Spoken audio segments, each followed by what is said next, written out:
네, 몸이 불편하지 않으시면 우리 다 같이 일어나셔서요. 우리 하나님의 말씀을 교독하도록 하겠습니다. 빌립보서 1장 21절부터 26절까지 말씀입니다. 이는 내게 사는 것이 그리스도니 죽는 것도 유익함이라. 그러나 만일 육신으로 사는 이것이 내 일의 열매일진데 무엇을 택해야 할는지 나는 알지 못하노라. 내가 그 둘 사이에 끼었으니 차라리 세상을 떠나서 그리스도와 함께 있는 것이 훨씬 더 좋은 일이라. 그렇게 하고 싶으나 내가 육신으로 있는 것이 너희를 위하여 더 유익하리라. 내가 살 것과 너희 믿음의 진보와 기쁨을 위하여 너희 무리와 함께 거할 이것을 확실히 아노니 내가 다시 너희와 같이 있으므로 그리스도 예수 안에서 너희 자랑이 나로 말미암아 풍성하게 하려 함이라. 아멘. 아멘. 네, 자리에 앉아 주시기 바랍니다. 세계적인 한국의 축구 월드스타가 있다면 손흥민 선수입니다. 근데 그의 아버지가 손웅정 씨인데요. 그분도 크리스찬이십니다. 근데 제가 그분의 그 스토리를 이렇게 영상을 보다가 우린 손흥민에 더 집중을 하는데 사실 손흥민이 될 수 있었던 것은 아버지의 정말 엄청난 헌신이 있었던 것을 보게 됩니다. 아들보다 더 많이 훈련을 하고요. 아들보다 더 먼저 함께 하루 종일 그 시간들을 보냈던 것을 영상을 통해서 보게 됐거든요. 심지어요, 음식조차도 손흥민이 먹기 전에 본인이 먼저 먹는다고 합니다. 그래서 이 음식을 통해서 본인이 몸으로 테스트를 하고 난 후에 자신에게 건강에 있어서 유익이 되거나 선수로서 이게 분명히 좋다라고 생각하면 비로소 그 음식을 먹였다라고 합니다. 어떻게 보면 정말 분신처럼 그렇게 하나하나 행동하는 모습을 보게 되었거든요. 근데 문득 그런 마음이 들었어요. 제가 특별히 빌립보서 말씀을 나누면서 특별히 사도 바울을 생각하면서 사도 바울도 예수 그리스도께서 주시는 영의 양식을 자신의 몸에 직접 적용하면서 살아갔던 인물이 사도 바울이 아니었을까? 왜냐하면 본인도 그러한 고백을 하거든요. 나는 예수의 흔적을 가졌다라고 얘기하거든요. 그러면 그 주신 그 말씀을 통해서 직접 살아내고 살아가는 삶으로 고백되어지는 말씀이 오늘 빌립보서의 말씀이 아닐까라는 생각을 하게 되었을 때 저는 우리 귀한 성도님들도 직접 사도 바울이 체험했던 하나님의 그 말씀대로 살아갔을 때 어떠한 일들이 일어났고 또 그 약속의 말씀을 통해서 그분을 더욱더 드러내는 그 삶으로 살아갈 때 오늘을 살아가고 있는 우리 성도님들도 마치 월드스타 손흥민 선수처럼 정말 한 사람 한 사람이 하나님 앞에 귀하게 쓰임받는 우리 귀한 하나님의 사람이 될 줄로 믿습니다. 이것은 그냥 막연한 추상적인 이야기가 아니라 직접 살아갔던 사람, 정말 예수와 함께 예수에 미쳤던 사람, 그 예수님만을 바라보며 살아갔던 그 말씀을 우리 가운데 같이 나눴으면 좋겠습니다. 지난주 설교에서요, 사도 바울이 이렇게 고백합니다. 성도의 삶은 주를 위한 삶이면서도 형제를 위한 삶으로 이었음을 나눴습니다. 예수님은 우리를 향해서 뭐라고 말씀하시냐면 너희가 마음과 뜻과 온 힘을 다해 주 너의 하나님을 사랑하라. 그리고 내 이웃을 내 몸과 같이 사랑하라 라고 말씀하셨거든요. 주님도 그 말씀으로 끝나지 않고 직접 십자가의 사랑을 통해서 그 약속된 말씀을 삶으로 드러내셨던 것을 보게 됩니다. 그 십자가의 사랑은 예수 그리스도의 시작으로 말미암아 오늘 우리를 살아가고 있는 우리에게도 그 십자가의 사랑이 직접 실천하며 살아가라고 우리에게 명령하고 있습니다. 정말 하나님과 나와의 관계가 중요한 만큼 또한 공동체 안에서 이웃과 형제에 관한 사랑으로 흘려보내는 것이 너무나 중요하다라는 사실을 오늘 말씀을 통해서 우리에게 다시 한번 얘기합니다. 여러분, 바울은요, 자신의 삶을 통해서 뭐라고 고백하냐면 정말 자신의 몸으로 하나님과 이웃을 섬기는 삶으로 살아갈 때 많은 열매를 맺을 수 있다라고 분명히 성경을 통해서 말씀하고 있습니다. 사도 바울의 이 고백, 특별히 빌립보서에서 고백했던 이 고백은 우리가 잘 알다시피 다른 서신서에서도 동일하게 고백하는 내용입니다. 우리가 잘 아는 갈라디아서 2장 20절 말씀입니다. 내가 그리스도와 함께 십자가에 못 박혀 죽었나니 라는 그 말씀의 고백을 통해서 얘기합니다. 여러분, 사도 바울이 내가 그리스도와 함께 십자가에 못 박혀 죽었나니 라는 얘기는 뭐냐면 그리스도의 죽으심이 바로 나의 죽음이었다라고 얘기하는 거예요. 그렇기 때문에 이제는 더 이상 내가 육체 가운데 사는 것이 아니라 더 이상 육체의 소욕에 따라 살아가는 것이 아니라 더 이상 그 가운데 거하지 않는다라는 의미입니다. 다시 말하면 내가 이미 그리스도와 함께 십자가에 못 박혀 죽였기 때문에 내가 살아가는 이유는 내 안에 계신 예수 그리스도께서 살아가시는 것이다 라고 선포하는 것이죠. 그렇기 때문에 내가 사는 이유는 뭐냐? 바로 예수다라고 얘기하는 거예요. 그게 바로 갈라디아서 2장 20절의 말씀을 통해 고백하는 내용이거든요. 그래서 많은 신학자들이 빌립보서 1장 21절의 이 말씀이 내가 살아도 내가 죽어도 다 그리스도의 것입니다. 이것이 바로 핵심적인 구절이다라고 같이 나눴습니다. 여러분, 저는 이 말씀을 통해서 이거는 사도 바울에게만 주신 말씀이 아니라 사실은 우리에게도 동일하게 주신 말씀이라고 저는 믿습니다. 여러분, 우리가 예수 그리스도를 믿게 되면요, 예수 그리스도를 믿는 첫 번째 통로는 뭐냐면 예수 그리스도의 죽으심이거든요. 그렇지 않나요? 십자가의 사건을 통해서 어느 누구도 예외 없이 거기서부터 시작을 하거든요. 그리고 예수 그리스도의 죽으심을 믿어지게 되면 그리스도의 평강이 임하게 되거든요. 그리스도의 평강이 임하게 된다는 것은 무엇이냐면 더 이상 육체의 소욕에 내가 갈망하지 않게 된다는 것이죠. 그리스도의 평강이 임하게 되면 그리스도의 사랑이 너무나 크다라는 것을 깨닫게 되고 그분 안에 더 거하고 싶고 그분 안에 더 알기를 원하는 그 마음으로 가기 시작하거든요. 그것이 바로 그리스도의 십자가가 내 삶 가운데 믿어지는 사건 아닌가요? 아멘이십니까? 다른 게 보이지 않잖아요, 사실은요. 그렇기 때문에 누구든지 예수 그리스도를 믿게 되면 더 이상 우리의 삶은 우리의 것이 아니라 나의 것이 아니라 바로 그리스도의 것이고 우리의 죽음조차도 우리의 것이 아닌 바로 그리스도라는 사실을 고백하게 된다는 사실이죠. 그래서 우린 더 이상 이 세상에 속한 자가 아니라 예수께 속한 자라는 사실을 늘 기억하며 살아가는 저와 우리 귀한 성도님 되시기를 예수 그리스도의 이름으로 축원합니다. 여러분 20절 후반주에 이렇게 얘기하거든요. 살든지 죽든지 그리스도가 존귀하게 됨이니라고 얘기해요. 저는 이 말씀을 계속 묵상하면서 어떠한 상황 속에서도 내 삶의 모든 영역이 그리스도를 높이는 것이 바로 나의 목적이고 나의 이유다라는 뜻을 얘기하는 것이죠. 여러분 가만히 보니까 그리스도를 존귀케 한다는 뜻은 어떤 의미냐면 그리스도가 점점 더 커진다라는 의미입니다. 이 의미는 사실은 가만히 이렇게 생각해 봤어요. 우리가 시험 들 때가 있잖아요. 삐질 때가 있잖아요. 저만 또 그런가요? 예. 근데 그 이유는 가만히 보니까 저는 이 말씀을 통해 비춰보니까 이런 뜻 아닐까요? 주님보다 내가 더 커 보이니까 삐지는 거 아니에요? 주님보다 내가 더 크니까 사실 시험 든다고 얘기하는 거 아니에요? 나보다 주님이 정말 더 중요하다면 시험 들지 않습니다.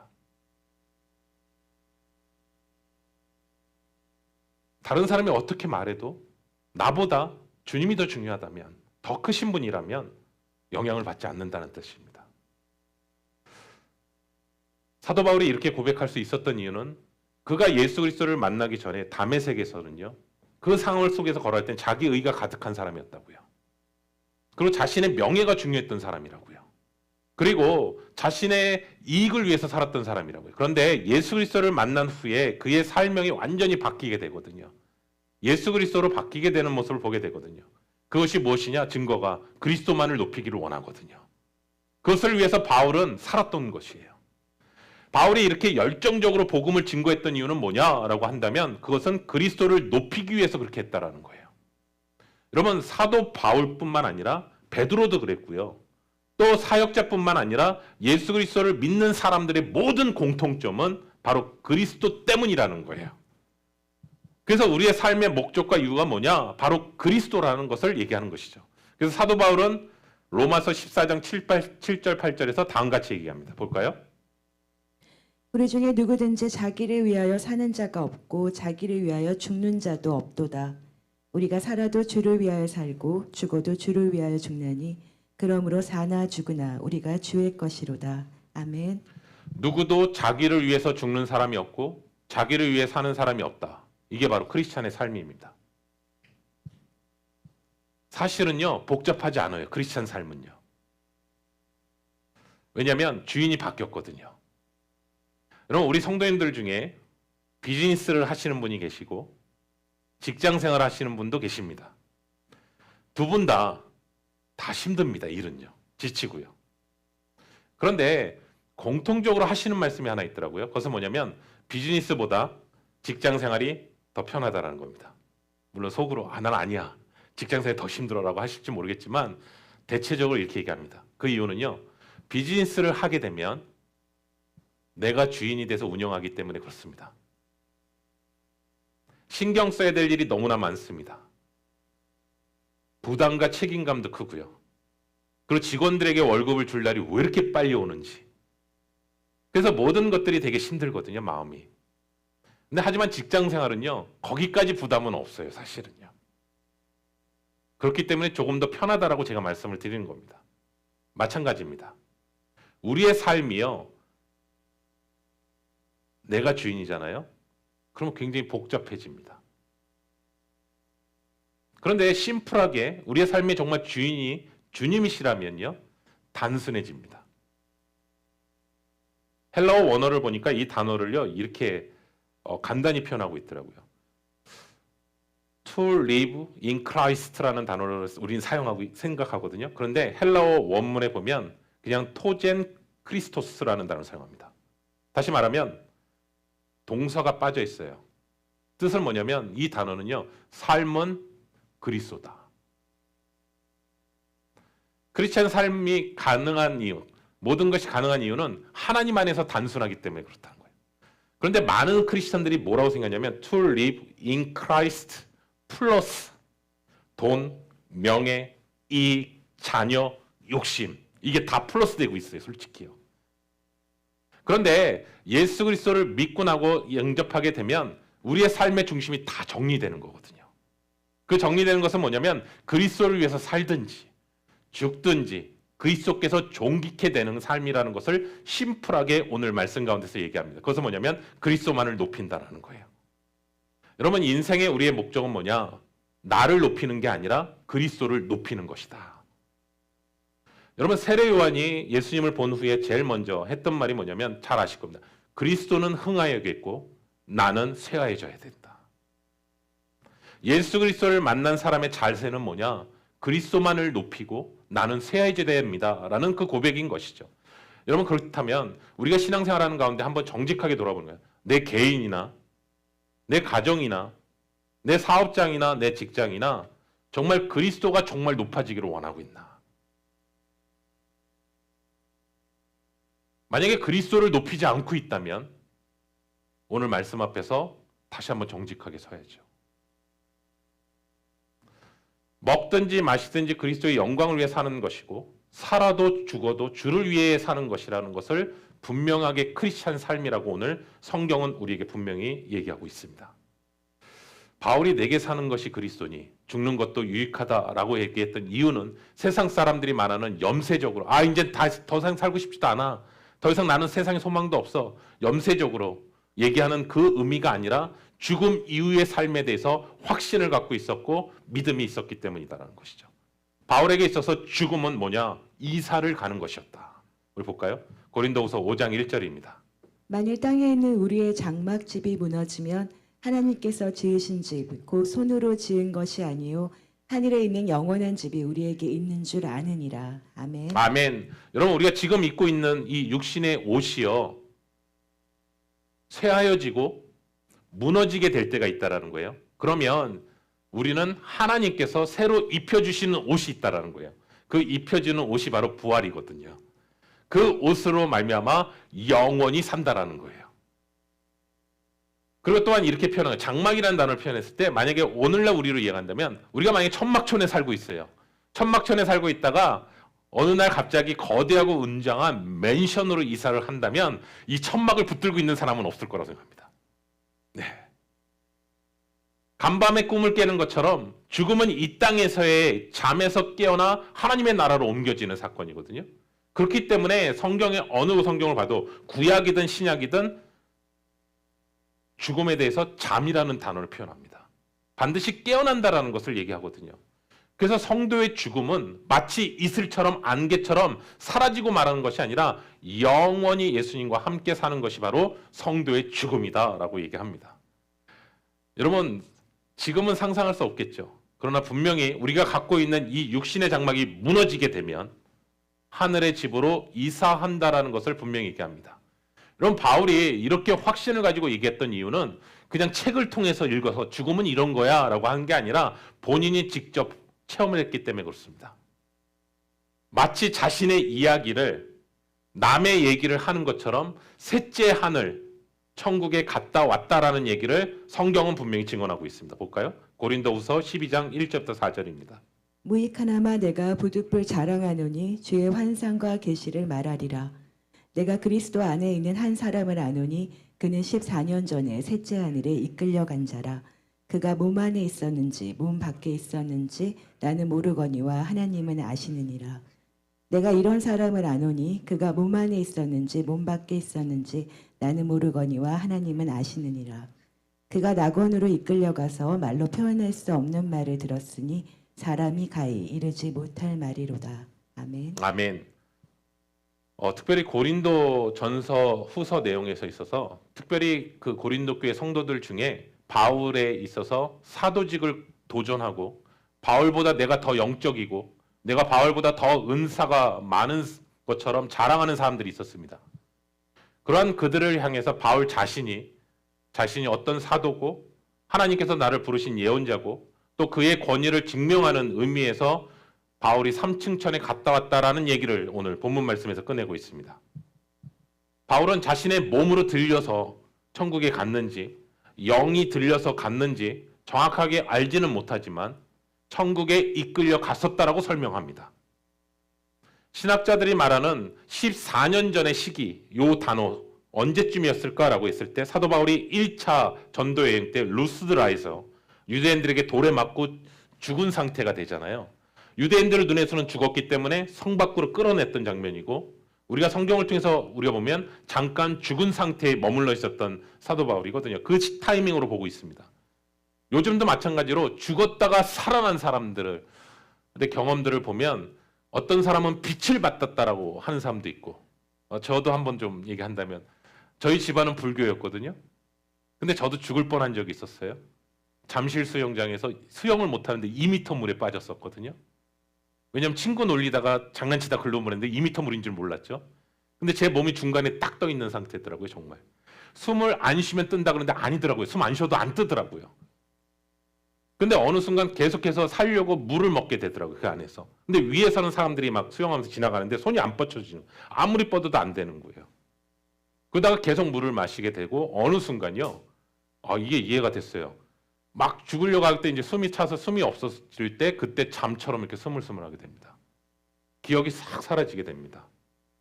근데 그때 본능적으로 제가 터져나왔던 것은 뭐냐면 하나님 살려주세요. 그러고 나서 그 다음에 아니지 우리 집은 불교지 부처님 살려주세요라고 했었거든요. 근데 첫 번째 터져나왔던 것은 부처가 아니라요. 하나님이라는 단어를 얘기했어요.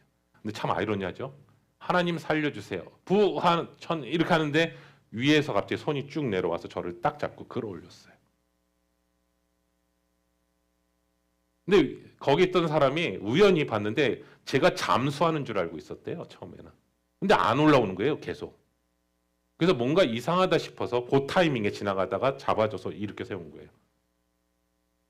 이런 죽음 할 때 저는 잠잔다라는 거 이해가 돼요. 그냥 살며시 자는 거예요. 어느 순간. 뭐 이렇게도 간증할 수 있잖아요. 근데 그 전까지도 이 사건이요. 예수 그리스도를 만나기 전에는 별로 그냥 한번 죽었다 살아난 거야 라고 생각했었는데 예수 그리스도를 만나고 나니까 그때 하나님의 손이 나를 건지셨다는 것을 알게 되었거든요. 또 어떤 분들은 죽은 다음에 천국에 가서 먼저 죽었던 가족이나 친척을 만나고 왔다라고 얘기하는 사람도 있고 또 빛을 보고 왔다라는 사람도 있고 마치 꽃길을 걷는 것처럼 본 사람 뭐 여러 사람들이 있습니다. 근데 바울도 성경에 보면 죽은 상태였어요. 사실은요. 그런데 실제로 3층 천에 갔다 온 것이죠. 그리고 하나님의 크고 놀라운 영광을 보았기 때문에 그는 삶에 있어서 더 이상 고민하는. 그래서 우리가 지난주에 나눴잖아요. 어떻게 죽은 상태에서 그 성에 있는 사람들이 돌을 던져서 죽였는데 다시 어떻게 그 성으로 들어갈 수 있을까?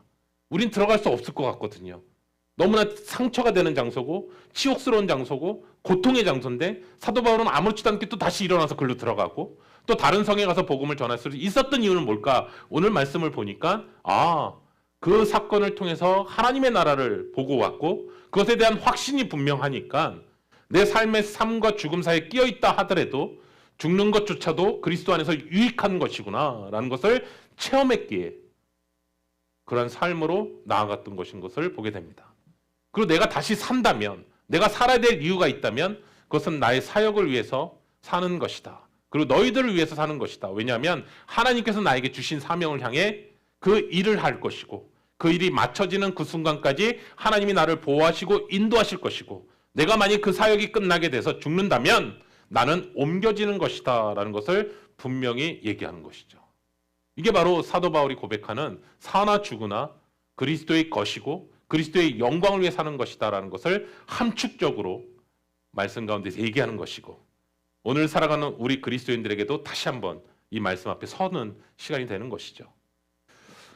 우리 성도님들 가운데 혹시 크리스찬 영성가였던 헨리 나우엔이라는 분을 혹시 아십니까? 그분이 참 많은 책을 쓰셨는데요. 특별히 그분이 쓰신 책 중에 죽음에 관한 책이 있더라고요. 그 죽음에 관한 책 제목이 뭐냐면 죽음 가장 큰 선물이라는 책입니다. 헨리 나우엔은요 1985년까지 하버드 대학에서 교수로 재직합니다. 그리고 재직을 마치고 나서 은퇴하기 전에 마치고 나서 어디로 가냐면 캐나다로 갑니다. 캐나다로 가서 캐나다 토론토에 있는 장애우들이 모여있는 공동체에 가서 평생을 거기서 섬기다가 자신의 생을 마칩니다. 그런데 장애우를 돌보면서 많은 장애우들이 죽어가는 과정들을 보게 되죠. 죽음을 통해서 깨달은 것을 영감과 묵상을 통해서 깨달은 내용을 쓴 책이 바로 이 책입니다. 죽음, 가장 큰 선물이라는 책입니다. 헨리 나우엔이 이 책을 통해서 강조하고 싶었던 내용은 뭐냐면 우리는 죽음과 친해져야 한다. 그래서 죽음은 다른 사람들의 이야기가 아니라 언젠가는 우리의 이야기다. 그래서 죽음에 대해서 우리는 많이 듣지만 사실은요. 죽음이 나의 스토리가 될 것이라고는 생각 안 합니다. 그러나 우리도 언젠가는 그 자리에 다 섭니다. 그렇기 때문에 죽음에 대해서 막연하게 생각하는 것, 그리고 죽음에 대해서 피하고 싶은 것만 생각하는 것이 아니라 죽음에 대해서 분명한 정의를 가지고 있어야 된다. 그리고 무엇보다도 죽음 이후에 어떻게 될 것이라는 믿음과 확신이 있어야 된다는 내용을 얘기하는 거예요. 이 책을 통해서요. 그래서 죽음에 대해서 이야기하는 걸 두려워하지 말고 죽음이 무엇이며 죽음의 이후의 삶이 무엇인지를 확신하며 살아가는 것, 그것이 하나님을 믿는 사람들에게 꼭 필요하다라는 거예요. 그래서 죽음과 친해져야 한다. 그의 책 가운데서요.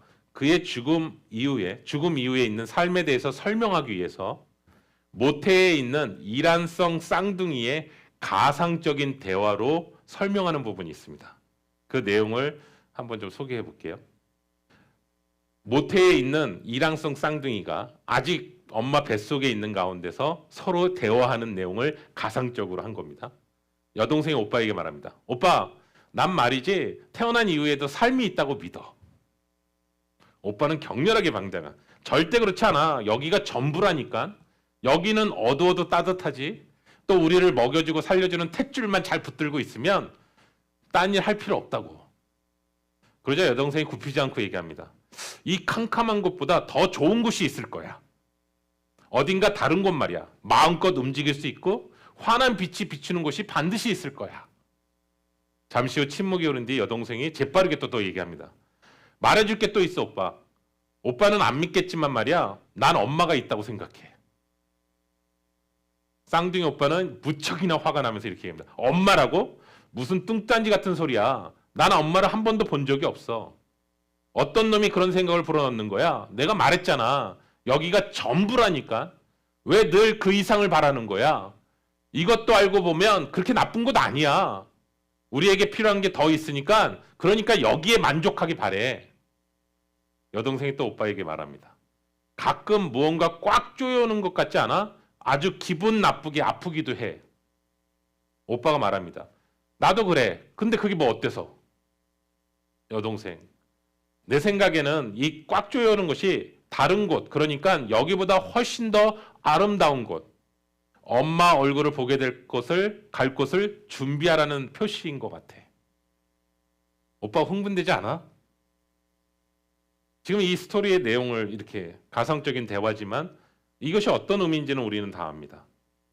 모태에서 아이가 세상을 향해 출생하는 것 같이 모태에서 있는 아이가 세상이 어떤지는 모릅니다. 분명히 밝은 세상이 있고요. 엄마가 기다리고 있습니다. 여러분, 죽음은요. 그와 같이 이 세상에서 영원한 세상을 향한 또 다른 출생이라는 의미입니다. 그런데 많은 사람들이요, 다 오빠와 같이 얘기하는 거예요. 이 세상이 전부고 이 세상 이유는 아무것도 없어. 새로운 세상이 없다고 자꾸 얘기합니다. 근데 여러분 그거 아세요? 이 오빠의 생각을 부어넣는 사람이 바로 사단입니다. 이 땅이 전부야. 그렇기 때문에 우리는 나의 욕심대로, 나의 만족대로 사는 거거든요. 그런데 압니다. 마지막 죽음이라는 문턱에 섰을 때 나의 인생이 어떤 인생이었는지를 분명히 깨닫게 됩니다. 분명히 성경은 얘기합니다. 새로운 세상이 있다. 여러분, 죽음은 무엇일까? 고통스럽습니다. 맞습니다. 그렇지만 더 좋은 곳으로 가는 인도하는 관문입니다. 그렇기 때문에 사도 바울이 고백하는 겁니다. 내게 죽는 것도 유익이라. 내가 죽는 것도 유익이라.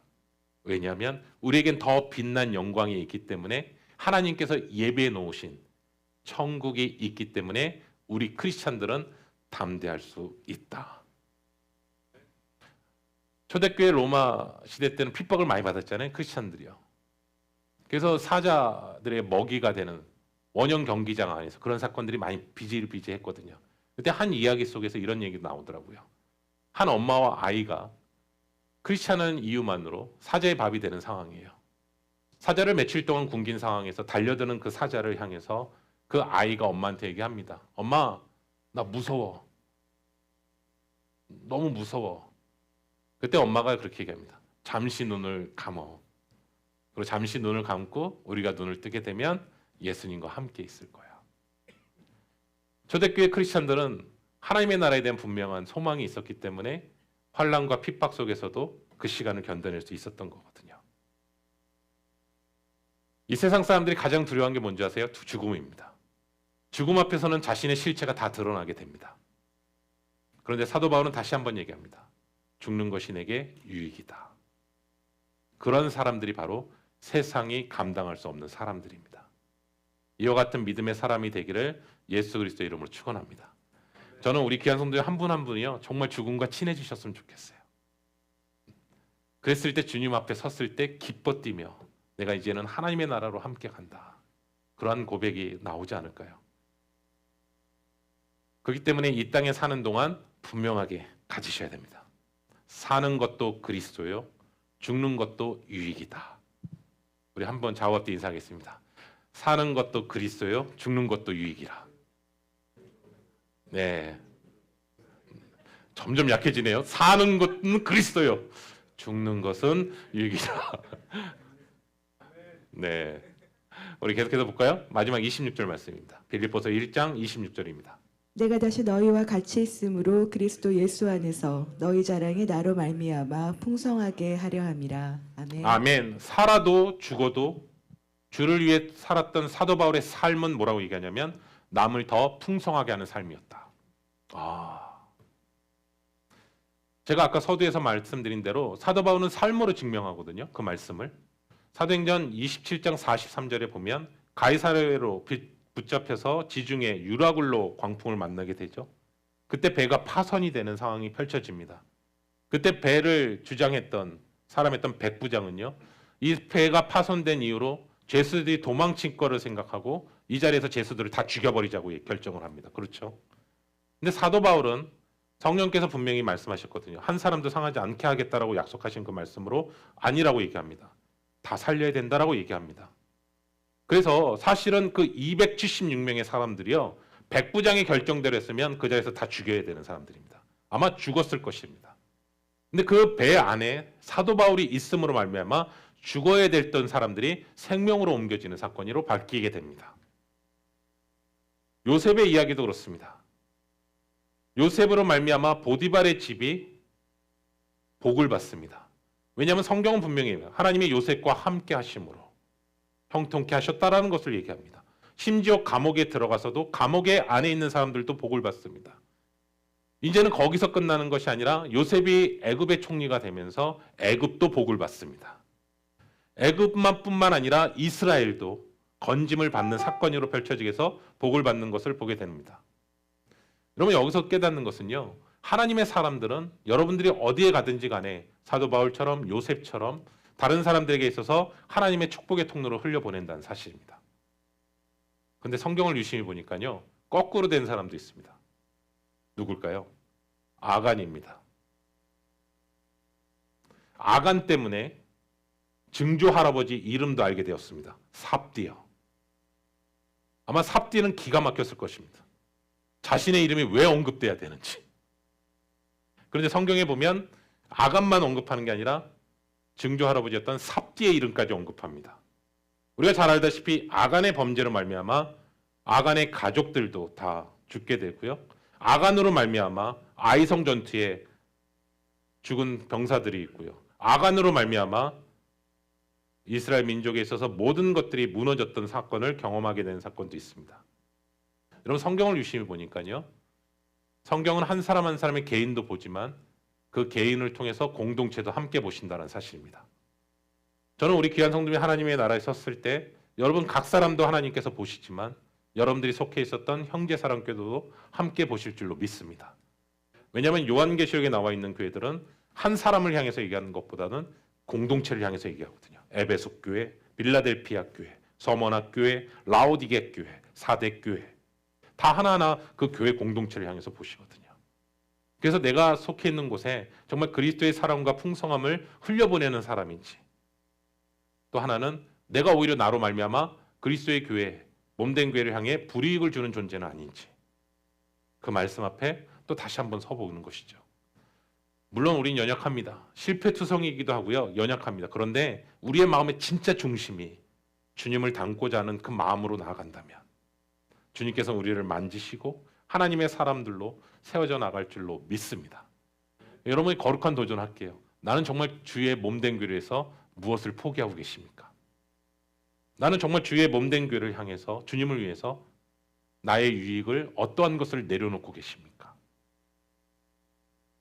그것을 진짜 포기할 줄 아는 성도, 그것이 바로 오늘 말씀 가운데 교회의 영광이 드러나는 통로로 사용된다는 사실입니다. 저는 우리 귀한 형제사랑교회 안에 하나님께서 여러분에게 주신 그 풍성함을 흘려보내는 저와 우리 귀한 성도님 되시기를 소원합니다. 그리고 항상 우리가 그리스도만이 존귀하게 되는 삶, 내 안에 그리스도만이 높아지기를 원합니다. 정말 주님, 세례 요한이 고백한 것처럼 나는 새해지기를 원합니다. 정말 그분만이, 주님만이 드러내기를 원합니다. 그러한 마음으로 고백되어질 때 여러분의 삶 가운데 그리스도의 은혜와 사랑이 흘러갈 줄로 믿습니다.